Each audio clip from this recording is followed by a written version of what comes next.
Hello दोस्तों, कैसे हो? आपका स्वागत है त्रिपाण स्टडी सेंटर में। आज जो हम करने जा रहे हैं क्लास 12 एनआईओएस बोर्ड का बायोलॉजिकल चैप्टर। दोस्तों ये चैप्टर 4 है जो कि बहुत ही महत्वपूर्ण है। Cell structure and function. दोस्तों ये कोशिकाओं के बारे में है, जिसके बारे में हम यहाँ चर्चा करेंगे कि सेल स्ट्रक्चर और इसका जो है प्रकार किस तरह से कार्य करता है, कैसे इसका फंक्शन है हमारे शरीर में।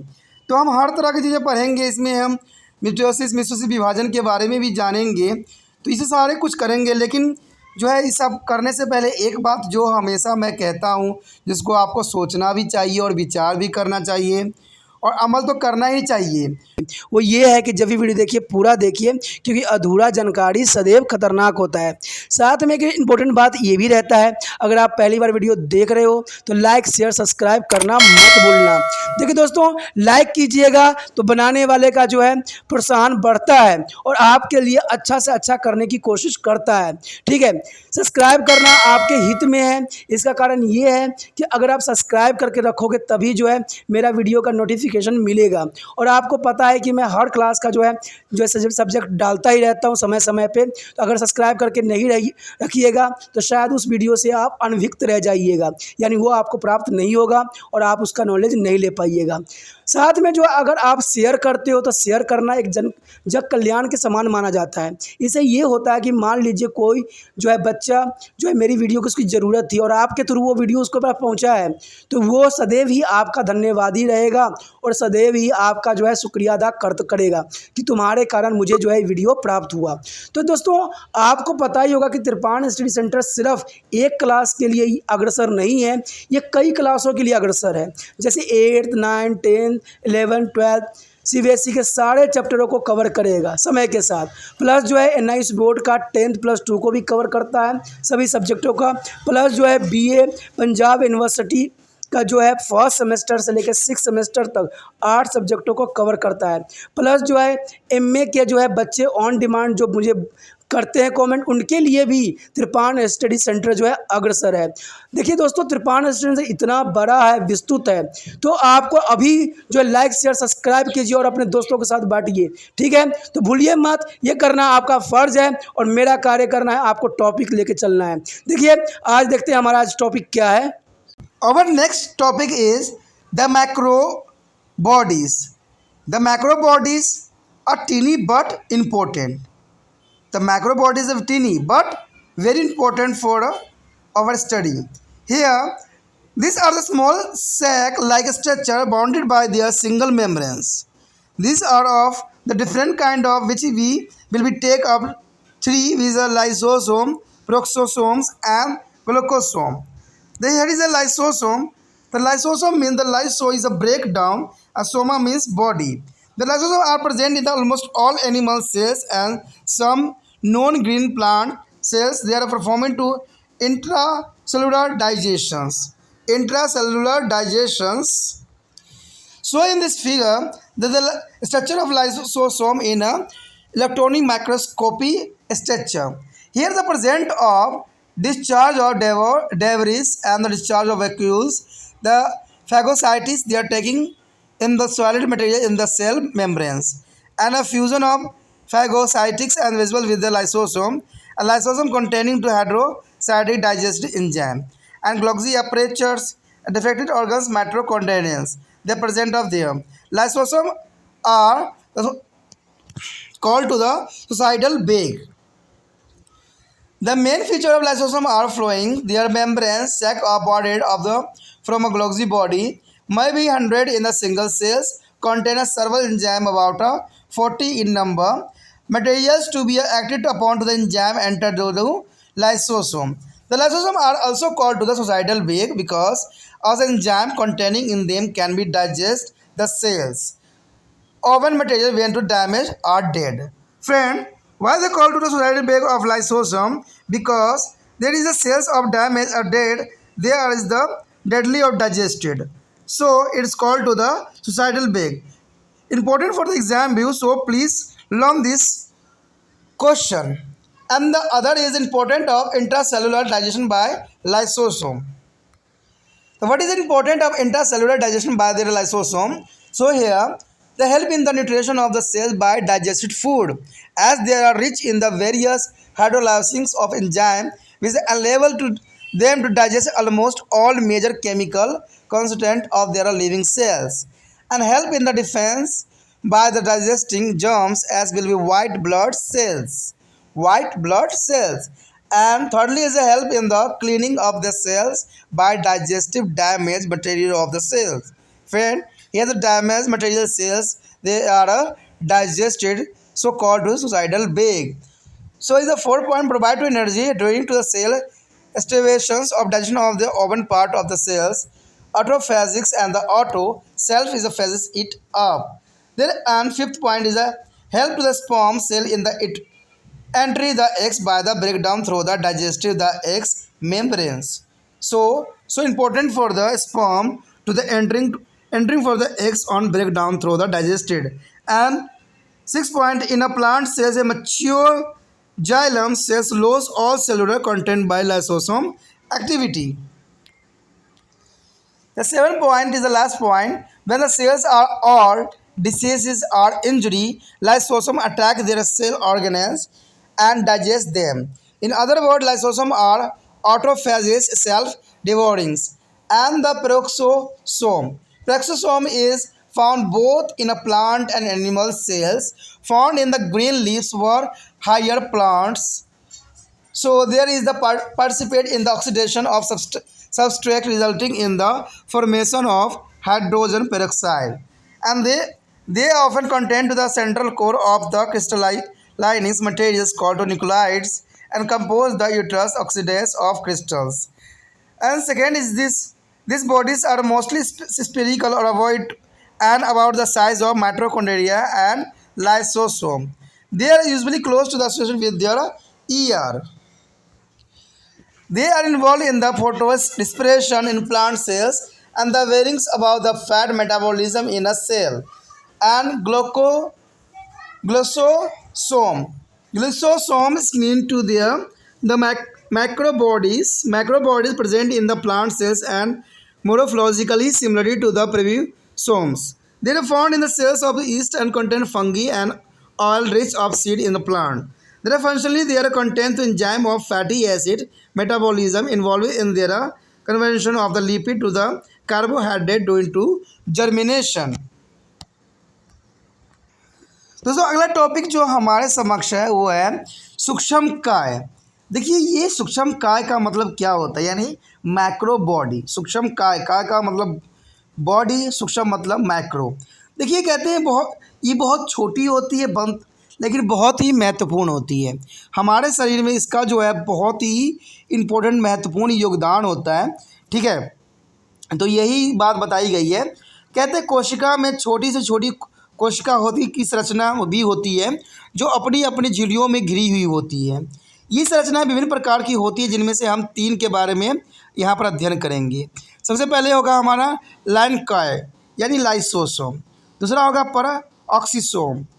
परऑक्सीसोम होगा, उसके बाद ग्लाइकोसिसोम। तो ये तीनों चीज़ें जो है हमारे लिए कहते हैं बहुत ही छोटा होता है लेकिन बहुत ही महत्वपूर्ण होता है हमारे शरीर के अंदर, और कुछ जो है प्लांट में भी पाए जाते हैं। तो कहते हैं कहीं भी ये होते हैं लेकिन इनका कार्य जो होता है बहुत ही महत्वपूर्ण रखता है मान्य। तो सबसे पहले तो लाइसोसोम होगा। लाइसोसोम के बारे में आप जानते ही हो कि इसको जो है आत्मघात की थैली भी कहा जाता है। देखिए दोस्तों, इसको आत्मघात की थैली कहना कहाँ तक उचित है। देखिए ये जब पढ़ोगे, जब समझोगे तब समझ में आएगा कि लाइसोसोम को हम आत्मघात की थैली क्यों कहते हैं। तो सबसे पहले तो यही बात आती है कि लाइसोसोम का मतलब क्या होता है। यहाँ लाइसो का मतलब होता है भजन करना, असोमा का मतलब होता है काय। लाइसोसोम प्राय सभी जंतु कोशिकाओं और कुछ हरे पौधे की कोशिकाओं में भी पाई जाती है। ये अंतर कोशिकाएं पाचन में सहायता करती है, यानी ये पाचन में क्या करता है दोस्तों, सहायता करता है।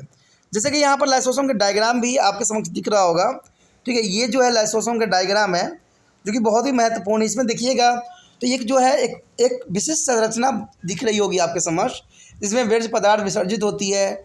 व्यर्थ की जो पदार्थ होती है विसर्जित कर देता है।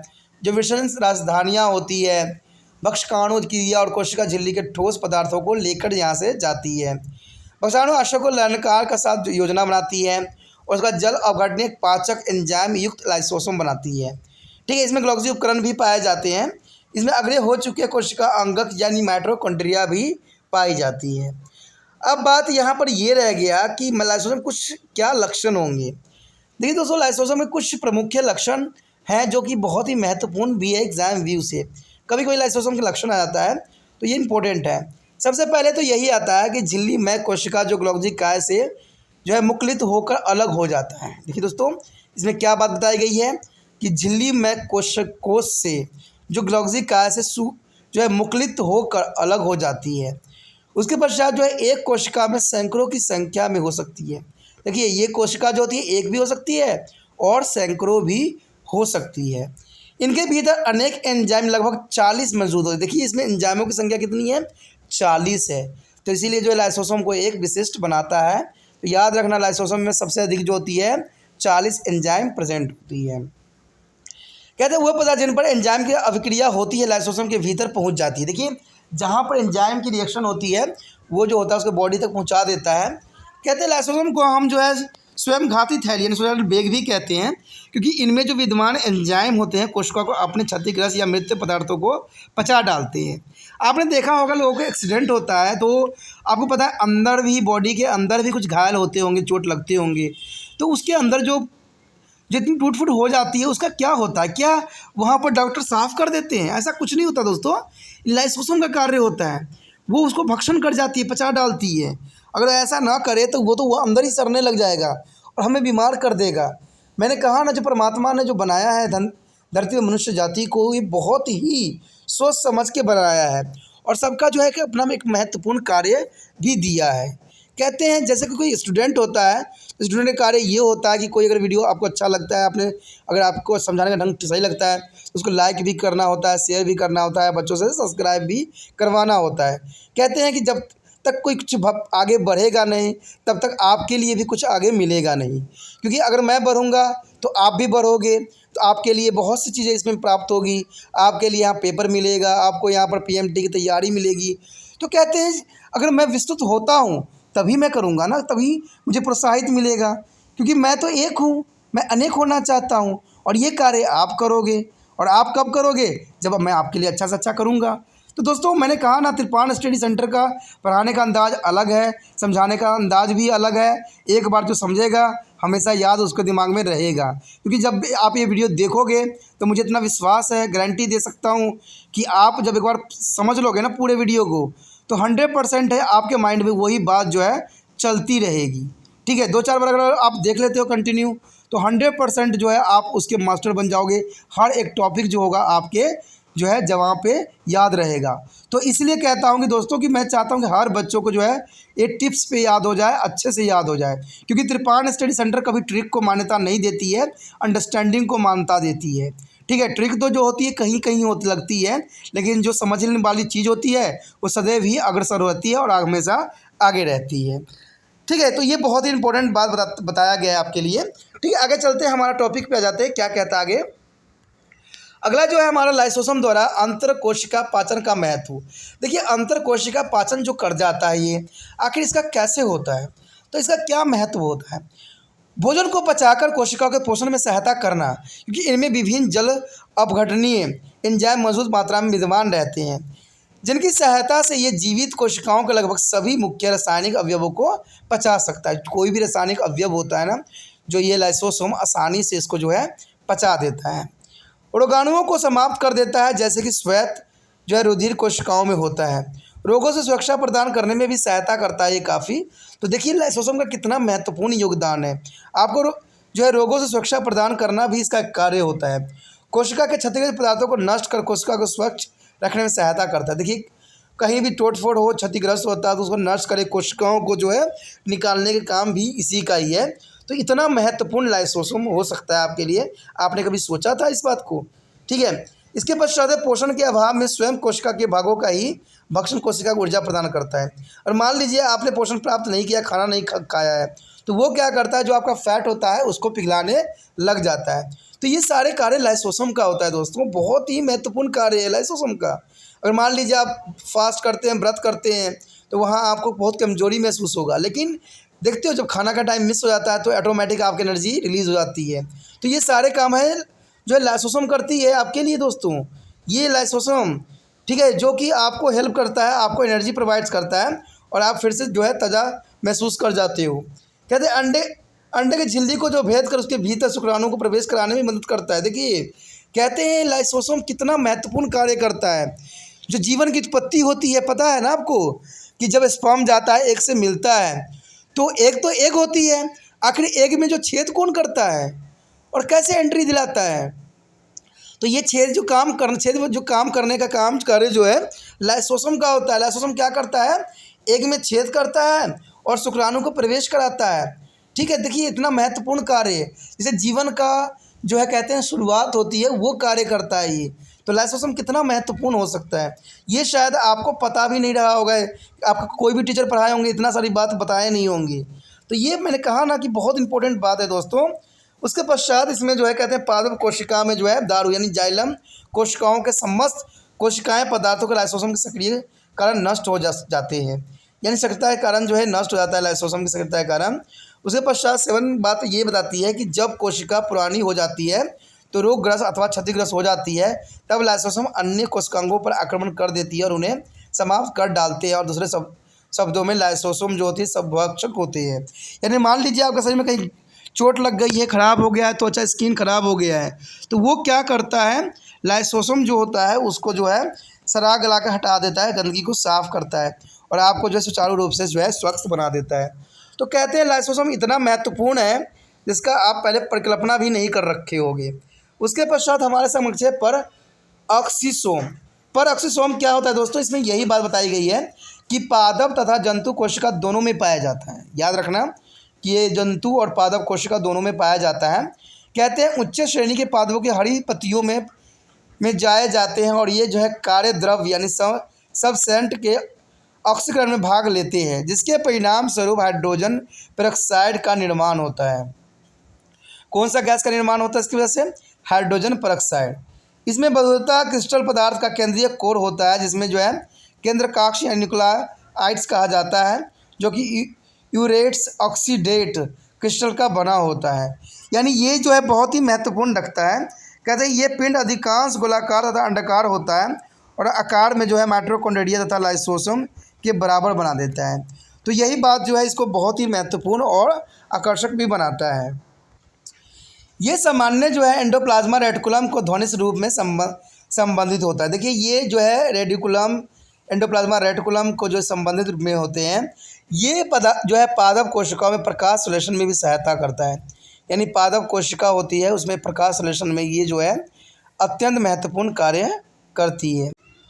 ठीक है, इसमें जो है ये कोशिका वसा का अपचरण का कार्य भी करती है, जो इसको एक महत्वपूर्ण बनाता है। उसके बाद जो है इसका अंतिम पॉइंट जो है ग्लाइकोऑक्सीसोम। तो ग्लाइकोऑक्सीसोम का भी अपना कार्य है। ये कहते हैं सूक्ष्म काय पदार्थ कोशिका में विद्यमान रहते हैं और आकृति में जो है परऑक्सीसोम के सामान्य ही होते हैं। ये जो होते हैं खमीर होते हैं यानी ईस्ट होते हैं। ये कोशिका और कुछ खास प्रकार के कवकों व पादपों के अधिक तेल वाले बीजों में पाए जाते हैं। यानी कह सकते हो जिसमें अधिक तेल पाया जाता है उन बीजों में ये चीज़ें जो होती है ग्लूकोसोम्स पाया जाता है। प्रकारी रूप से इनमें वसा अम्ल अपचयन के एंजाइम पाए जाते हैं, जो अंकुरण के दौरान जो है लिपिडों को कार्बोहाइड्रेटों में बदल देते हैं, जो कि एक महत्वपूर्ण बात है। तो our next topic is cilia and flagella. Friend, there is the organelles and the motile. What do you mean to cilia and the flagella? There is just some unicellular organism like a paramecium and endoxenia is swimming in the water with the help of cilia and flagella. Especially there is the multicellular organism. Some living tissue is the epithelium tissue have a cilia. They are a beads and the create of current in their fluid in order to the move in the given direction.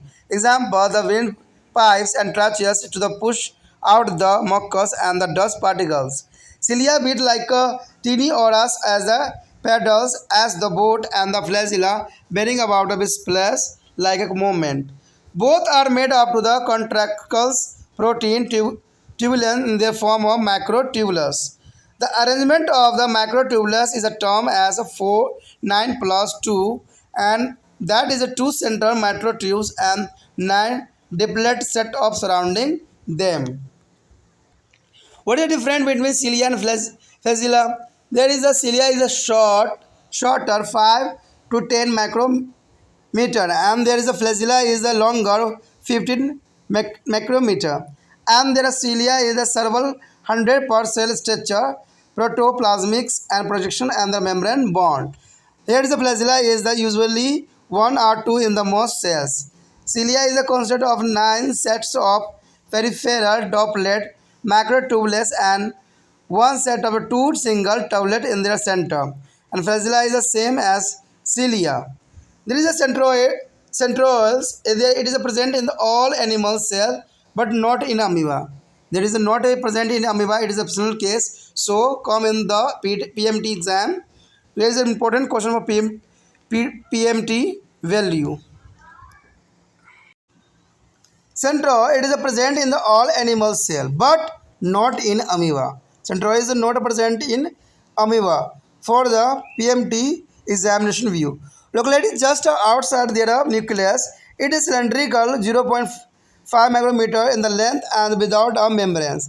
It has a 9 set of peripheral triplet tubulus, but none in the center 9 plus 0. Each set of the 3 tubulus arranging in the defined angle shown in this figure, it has a oven DNA, RNA, and therefore it is a cell duplicating. The function of centrioles are involved in the cell division. They give orientals to their mitotics and the spindle, which for doing to cell division. The matrices are showing to 9 plus 0 structure and favorable tubulus shown in this figure. The basal body, there are structures similar to the centroid. They have the same 9 set of triplet organizations 9 plus 0 as the centroid. There are cilia and flagella appear to arise from the blastobodies. Blastobodies are nucleids. The पक्षवाद cilia और कसाभिका प्लाजोजेला. फ्लैजोजेल इस गतिशीलता के लिए जो है कोशिकांग बहुत ही महत्वपूर्ण होता है, यानी पक्षाभ यानी सीलिया और फ्लैजेला जो होती है बहुत इंपॉर्टेंट माना जाता है. कहते हैं कुछ कोशिकाएं जीव जैसे कि पैरामीशियम और यूग्लिन्स जिसमें जो है सीलिया बहुत ही महत्वपूर्ण योगदान देता है. आप सोच रहे हो कि सीलिया का क्या काम होता है पैरामीशियम में. देखिए दोस्तों, सीलिया जो होती है बहुत महत्वपूर्ण इसलिए होता है कि पैरामीशियम के पास कोई पैर और नहीं होती है, तो सीलिया जो होती है उसको तैरने में बहुत ही महत्वपूर्ण योगदान देती है और इसके सहारे ही जो है ये जो है पैरामीशियम सब तैर सकते हैं. पश्चात आता है कशाबकी की जो है सहायता से पानी में तैरते हैं. बहुकोशिकीय जीवों के कुछ जीवित ऊतकों जैसे एपिथेलियम ऊतकों में भी सीलिया होते हैं. जैसे आपको पता होगा जो बहुकोशिकीय जीव जैसे हम लोग होते हैं उनके जो एपिथेलियम ऊतक होते हैं वहाँ भी सीलिया जो होता है प्रेजेंट होता है. ये पक्षवाद जो अपनी गति द्वारा तरल पदार्थों में एक धारा उत्पन्न कर देते हैं ताकि एक निश्चित दिशा में जो है गति कर सके. उदाहरणतः श्वास प्रणाली ट्रैकिया के श्लेष्मा और धूल कणों को बाहर निकलने के लिए जो है ये महत्वपूर्ण योगदान देता है. तो जो ये सीलिया है इसका यही काम जो है इसको एक महत्वपूर्ण बनाता है. कहते हैं उसके बाद जो है सीलिया छोटे आकार की पतवारों जैसे कि नाव में इस्तेमाल होते हैं की भांति गति करते हैं और कशाफ करों की भांति भी गति करते हैं, जो कि काफ़ी इम्पोर्टेंट भी रहता है. कहते दोनों ही संकुचनशील प्रोटीन जो है डब्ल्यूलिन्स से बने होते हैं और जो है सूक्ष्म नालिकाओं के रूप में विद्यमान भी होते हैं, यानी ये सूक्ष्म कण के रूप में जो होते हैं सदैव विद्यमान होते हैं. सूक्ष्म नालिकाओं का जो है विन्यास 9+2 कहा जाता है. याद रखना दो, इसका जो है विन्यास जो होता है 9 और 2 होता है, अर्थात 2 कोशिकीय सूक्ष्म निकाय और उनके जो है चारों ओर स्थित 9 सूक्ष्म नालिका दीर्घ यानी डबलेट समुच्चय पाए जाते हैं, जो कि काफ़ी इम्पोर्टेंट बात भी रखता है. कहते हैं उसके बाद सीलिया जो है और फ्लैजेला जो है उसमें क्या डिफरेंस होती है. देखिए दोस्तों, दोनों में डिफरेंस जो होती है साधारण ही होती है, कोई खास नहीं होती है, लेकिन एग्ज़ाम व्यू से भी इम्पोर्टेंट बन जाता है क्योंकि एग्जामिनर ऐसे क्वेश्चनों को जो है बहुत ही इम्पोर्टेंट देता है. तो सीलिया में क्या है दोस्तों, कहते हैं लघुत्तर आकार के जो है 5 से 10 माइक्रो तक हो सकते हैं, लेकिन जो फ्लैजेला होता है वो जो दीर्घ यानी लंबे होते हैं, लॉन्गर होते हैं, जो 15 माइक्रो हो सकते हैं मीटर. उसके पश्चात कहते हैं जो है प्रति कोशिका यानी प्रति कोशिका से जो है सैकड़ों की संख्या में यह होती है जीव द्रव्य बहुक्षेपण और झिल्ली से घिरे हुए होती है. यानी ये जो होते हैं बहुत संख्या मतलब लाखों करोड़ों में होते हैं। ठीक है, उसके बाद फ्लैजेला जो होती है अधिकांश कोशिका में प्रायः 1 से 2 हो सकती है, 1 से 2 हो सकती है फ्लैजेला। कहते हैं इसे प्रधान डिक या डुबलेंट सूक्ष्मकाओं को 9 तथा केंद्र में नालिकाओं का एक समुच्चय होता है जो कि बहुत इंपॉर्टेंट बनाता है। उसके फ्लैजेलिया में जो होता है समुच्चय वही जैसे सिलिया में होता है, तो ये दोनों काफ़ी इंपॉर्टेंट बात रखता है। उसके बाद तारक केंद्र यानी सेंट्रोओल। सेंट्रोओल क्या होती है दोस्तों? सेंट्रोओल के बारे में आप क्या जानते हो? तो कहते हैं ये सभी प्राणी कोशिकाओं में, याद रखना, सेंट्रोओल जो होते हैं सभी कोशिका प्राणी में होते हैं, सिर्फ अमीबा में नहीं होता। आपको पता है जो पीएमटी का एग्ज़ाम होता है ना, उसमें ऐसे ही क्वेश्चन उठाते हो जो आपको कमज़ोर लगता हो और वही एग्ज़ाम में आ भी जाता है। तभी कहता हूँ ना कि आपको हर एक वर्डिंग को समझना अत्यंत महत्वपूर्ण है, और ये कार्य जो है सिर्फ त्रिपाण स्टडी सेंटर ही कर रहा है कि लाइन टू लाइन आपको समझाने की कोशिश किया जा रहा है। तो ये अत्यंत महत्वपूर्ण होता है। तो ये बात जो है रहता है, ये एक्सेप्शनल केस में होता है कि अमीबा में नहीं पाया जाता है। केंद्र के ठीक बाहर की ओर स्थित होता है, और ये जो क्या होता है दोस्तों, ये बेलनाकार होता है, यानी जैसे कि आप आटा बुनते हो, ठीक है, आटा की रोटी बनाते हो, इसी बेलनाकार शेप में होता है। इनकी संख्या जो होता है 0.5 माइक्रोमीटर होती है तथा इनके ऊपर झिल्ली नहीं होती है। इनमें परिधान त्रिक या डिप्लोमेंट नलिकाएँ के 9 समुच्चय होते हैं, लेकिन केंद्र में जो है कोई नालिका नहीं होता है। इसका मतलब है कि 9 और 0 जो है प्रत्येक समुच्चय में 3-3 नलिकाएँ होते हैं जो एक निश्चित कोण वह व्यवस्थित रह जाती है। इसमें जो होता है डीएनए और आरएनए होता है, अंततः यह अपनी प्राकृतिक स्वयं ही बना लेती है। यानी दोस्तों इसमें डीएनए पाया जाता है, इसलिए जो है अपनी आकृति ये स्वयं ही बनाना काफ़ी पसंद करती है, जो कि इसको एक महत्वपूर्ण बनाता है। उसके पश्चात जो है फंक्शन यानी प्रकार्य। कहते तारक केंद्र यानी जो है सेंट्रियोल्स कोशिका विभाजन में सहायता करती है, और ये जो है कोशिका विभाजन के समय निर्मित होने वाले जो है सूत्री तंतु यानी स्पेंडल के दिशा को प्रदान करता है। देखिए तो कितना इंपॉर्टेंट कार्य है, यानी इसमें जो है कोशिका विभाजन तो होती है, समय निर्मित भी होने वाली श्रुति तंतु यानी स्पेंडल को भी दिशा प्रदान करता है। तो ये काफ़ी इंपॉर्टेंट इसको बनाता है। यहाँ पर जो डायग्राम में दिया गया तार केंद्र का जो है दृश्य आपके समझ देख ही रहा होगा। इसमें जो है सेंट्रोल जो है 9+0 संरचना दर्शाता है, जो कि इसको एक इम्पोर्टेंट भी बनाता है। उसके पश्चात हमारे समक्ष आधारिका यानी बेसल बॉडी। ये सेंट्रोल से मिलती जुलती संरचना होती है। सेंट्रोल की संख्या इनमें जो है भी उसी प्रकार के त्रिक संगठन 9 समुच्चय होते हैं, जिनमें से प्रत्येक में 3-3 नाभिक होते हैं। कसाब या अभिक्राभिक्स जाइलम्स आधारित काय के निकलते हुए दिखाई भी दिया गया है। तो ये काफ़ी इम्पोर्टेंट रखता है। ठीक है, इसी के साथ जो है हमारा ये टॉपिक ख़त्म हो जाता है दोस्तों। इसका आगे का टॉपिक जो है हम अगले पार्ट में करेंगे, जो कि बहुत ही महत्वपूर्ण होगा। आप सोचते होंगे कि छोटा छोटा पार्ट क्यों है? देखिए दोस्तों, बच्चे कई प्रकार के होते हैं, कई तरह की सोच होते हैं उनके, इसलिए त्रिपाण स्टडी सेंटर जो है बच्चों के लिए और बच्चों के लिए ही अग्रसर है।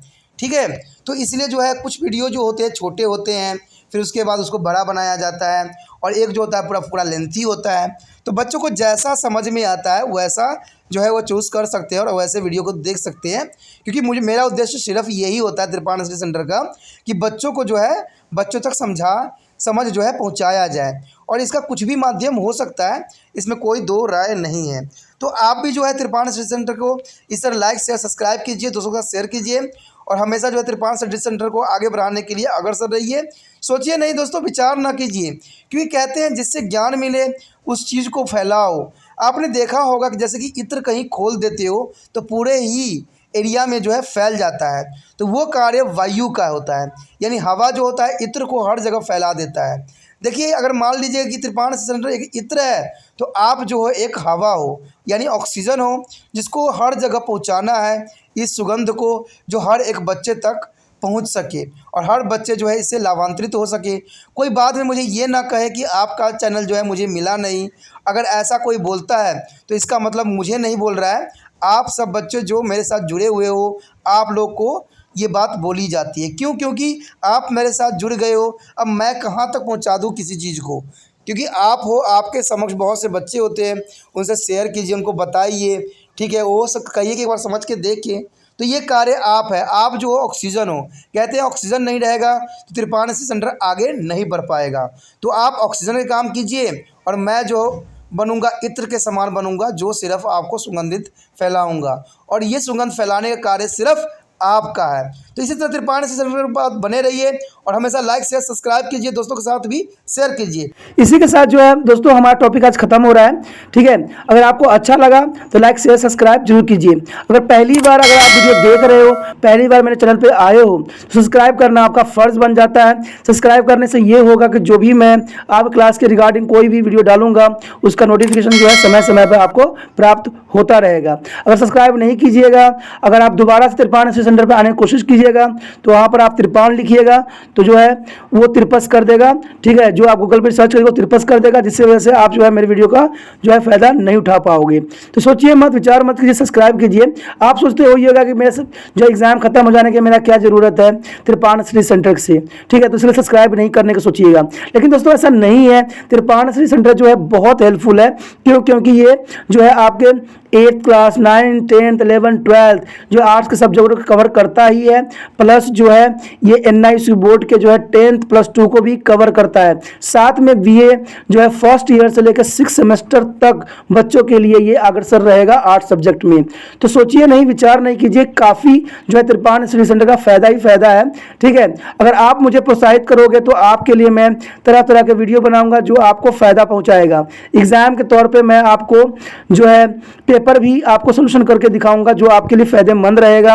अगर नहीं सब्सक्राइब कीजिएगा, मेरा मनोबल घटेगा, तो हो सकता है कि आपको फिर दोबारा मैं ना वीडियो बनाऊं और आपको फायदा ना पहुंचाऊं। तो अभी भी नहीं सोचिए, मेरा जितना आप फैलाइएगा, जितने दूसरे बच्चों के साथ शेयर कीजिएगा, उतना जो है मैं आपके लिए कार्य करने में अग्रसर रहूंगा, ठीक है दोस्तों। इसे सोचिए मत, विचार मत कीजिए, अभी सब्सक्राइब कीजिए और अपने व्हाट्सएप स्टेटस पे लगाइए और दूसरे बच्चों के साथ भी शेयर कीजिए, ठीक है दोस्तों। अपना ध्यान रखना, बाय।